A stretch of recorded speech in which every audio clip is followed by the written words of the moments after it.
नमस्कार। मॉनसून का अपडेट इस वीडियो में हम देंगे और समझेंगे किस तरह की बारिश बीते 24 घंटों में हुई है, किस तरह की बरसात मॉनसून सीज़न में 1 जून से लेकर अभी तक रिकॉर्ड की गई है। और ये जो इमेजरी आपको मैं दिखा रहा हूँ, ये कल सुबह 12 जुलाई की सुबह 11:30 बजे से लेकर आज यानी 13 जुलाई सुबह 11:30 बजे के बीच की 24 घंटों की है, जिससे आपको ये अंदाज़ा लग पाएगा कि किस तरह से बादल डेवलप हो रहे हैं और कौन कौन से पार्ट भारत के प्रभावित हो रहे हैं। ये उन जगहों के लोगों के लिए बहुत ही कह सकते हैं सिग्निफिकेंट हो सकती है जो जहाँ पर बादल नहीं बन रहे, जहाँ पर मानसून बिल्कुल शांत हो गया है, मानसून में ब्रेक की कंडीशन लग गई है, क्योंकि मानसून की अक्षीय रेखा का उत्तरी सिरा या पश्चिमी सिरा राजस्थान के उत्तरी क्षेत्रों पर है। उसके बाद हरियाणा के उत्तरी भागों से होते हुए उत्तर प्रदेश में इधर शाहजहाँपुर और गोरखपुर होते हुए आगे बढ़ रही है लाइन, यहाँ पूर्वोत्तर क्षेत्रों में असम के पास बनी हुई है।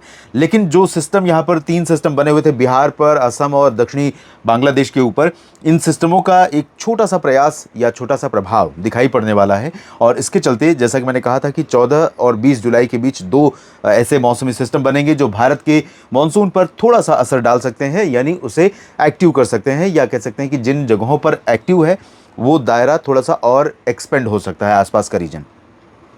इधर से हवा की जो दिशा है और हवा की इंटेंसिटी है, हवा में जो नमी की मात्रा है वो भरपूर है अरब सागर से। लेकिन क्योंकि यहाँ पर कोई सिस्टम न होने के कारण या मध्य में कोई सिस्टम न होने के कारण ये हवा सीधी निकल रही है, तो अब जो यहाँ सिस्टम बन रहा है उसके प्रभाव से क्या होगा कि ये हवा थोड़ा सा रुकेगी। जब ठहरेगी हवा भारत के लैंड रीजन पर और ऊपर की तरफ उठेगी, तो यहाँ जो बादल बन रहे हैं महाराष्ट्र के ऊपर या गुजरात और मध्य प्रदेश के ऊपर या फिर तेलंगाना और आंध्र प्रदेश के तटीय क्षेत्र और रायलसीमा रीजन पर, छत्तीसगढ़ और उड़ीसा के दक्षिणी भागों पर, कुछ राजस्थान के भागों पर, कुछ पश्चिमी उत्तर प्रदेश के भागों पर, इनका जो दायरा रहेगा वो बढ़ेगा। ये बादल थोड़ा सा और यहाँ पर आने वाले दिनों में अब से लेकर 14 जुलाई से लेकर के 14, 15, 16, 17, 18 जुलाई में धीरे धीरे ये बादल बढ़ते रहेंगे। तब तक 20 जुलाई को यहाँ पर एक और नया सिस्टम डेवलप हो जाएगा। हवाएं आप देख रहे हैं लगातार यहाँ पर इंटेंसिफाई हो चुकी हैं या लगातार बनी हुई है। तो जैसे ही इस हवा को रोकने वाला कोई सिस्टम यहाँ पर बने, मानसून की अक्षीय रेखा अगर नीचे आती है, नीचे तभी आएगी जब कोई सिस्टम इधर से उसको अट्रैक्ट करेगा नीचे की तरफ और ट्रेवल करेगा पश्चिम में, तो वही होने वाला है। लेकिन क्योंकि ये सिस्टम बहुत ज़्यादा प्रभावशाली नहीं है, सर्कुलेशन के फॉर्म में है, तो बहुत अधिक प्रभाव नहीं डाल पाएगा और बहुत दूर तक नहीं जा पाएगा। इसके बावजूद क्लाउडिंग थोड़ा सा बढ़ने वाली है और कुछ जगहों पर मानसून की एक्टिविटी और बढ़ने वाली है।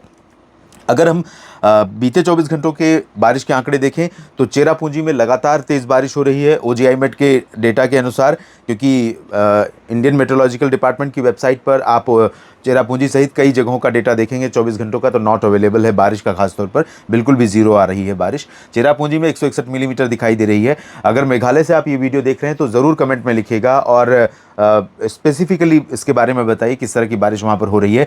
गुवाहाटी असम में 113, 110 गोरखपुर में, ये अभी आज शाम 5:30 से कल शाम 5:30 के पीछे 24 घंटों का बारिश का आंकड़ा है। अगरतला त्रिपुरा में 109 और कूच बिहार 96, 83 दीघा में, उत्तरी लखीमपुर में 81, 70 हुई है धुबरी में, कैनिंग में 68 और गैंगटोक में 65, 54 मिलीमीटर, कोलकाता के दमदम में और पहलगाम में बारिश रिकॉर्ड की गई 42 मिलीमीटर 43 और सिलचर में 42.6, 37 मिलीमीटर बारिश हुई है पटना में, शिलोंग में भी 37 मिलीमीटर बारिश दर्ज की गई, 36 हुई है डायमंड हार्बर, पूर्णिया में 31, 23 लिंगपुई में, डिब्रूगढ़ में 22 और 19 मिलीमीटर 2 जगहों पर, कोलकाता अलीपुर और शिमला में, अमृतसर में 18 मिलीमीटर। तो ये स्थिति है। इसके अलावा भी आप देखें 50 शहरों का डेटा मैंने निकाला, तो कई जगहें हैं जिसमें शांति निकेतन, लुधियाना, हिसार, पोर्ट ब्लेयर, बालासोर, इम्फाल, कोचीन, बारापानी और चांदबाली, आइजॉल, कोचीन इंटरनेशनल एयरपोर्ट, शिमला का एयरपोर्ट का जो लोकेशन है AWS है वहाँ पर 7 मिलीमीटर, कन्नूर में 6 और कोझिकोड में 6 मिलीमीटर। तो इस तरह से कुछ कुछ बारिश कई जगहों पर हो रही है, लेकिन ये पर्याप्त नहीं है और इसका परिणाम ये हो रहा है कि भारत में जो बरसात में कमी का अंतर घटकर 14% पर आया था 44 से, जुलाई की पहले सप्ताह की बारिश के चलते वो फिर से बढ़ने लगा है। आंकड़े इस समय वो 18% पर पहुंच गए हैं। बारिश में कमी अब फिर से 18% हो गई है और जिस तरह की बारिश दिख रही है अगले एक सप्ताह तक 20 जुलाई तक, उससे ऐसा लग रहा है कि 18% का जो अंतर है ये और बढ़ेगा, 19, 20, 21, 22 भी होगा, क्योंकि 266.9 मिलीमीटर वर्षा जहां अब तक होनी थी भारत में हुई है 219 मिलीमीटर। और पैन इंडिया 24 घंटों का जो रेनफॉल का रिकॉर्ड है, ऑब्जर्वेशन है, हालांकि ये 11 जुलाई की सुबह 8:30 से 12 जुलाई कल सुबह 8:30 बजे तक का डेटा है। आज ये 36 घंटे बीत चुके हैं, तब से कोई अपडेट नहीं है इसमें। और यहाँ पर 9.1 मिलीमीटर की जगह पर मात्र 2.2 मिलीमीटर वर्षा दर्ज की गई है, जो 75% डेफिशिएंट है। पैन इंडिया की बात हो रही है 24 घंटों की अवधि के दौरान। और कल सुबह यानी 12 की 8:30 से आज सुबह 8:30 तक, 13 की सुबह 8:30 तक का जो मुझे लगता है कि बारिश होगी, उसमें 75 नहीं तो लगभग 50-60% तो कमी होगी। हालांकि थोड़ी बारिश बढ़ी है, 2.2 से मुझे लगता है 3-4 मिलीमीटर के आसपास पहुंचेगी वो। और अगर आप दक्षिण भारत में देखें तो इस 24 घंटों की अवधि में 92% की डेफिशिएंसी रही, 7 मिलीमीटर वर्षा होती है और मात्र आधा मिलीमीटर बारिश हुई है। और मध्य भारत में तो 98% की डेफिशिएंसी रही है, जहां 10 मिलीमीटर के करीब बारिश होती है, 0.2 मिलीमीटर वर्षा हुई है। उत्तर भारत के क्षेत्रों में अगर आप देखें तो 54% की डेफिशिएंसी है, 7.5 की जगह 3.5 मिलीमीटर वर्षा हुई है। और पूर्वी तथा पूर्वोत्तर राज्यों में भी 57% की कमी है। 14.7 मिलीमीटर वर्षा इस समय अरुणाचल से लेकर बिहार और झारखंड, पश्चिम बंगाल तक होती है, लेकिन रिकॉर्ड की गई मात्र 6.4 मिलीमीटर। तो ये स्थिति अभी तक है।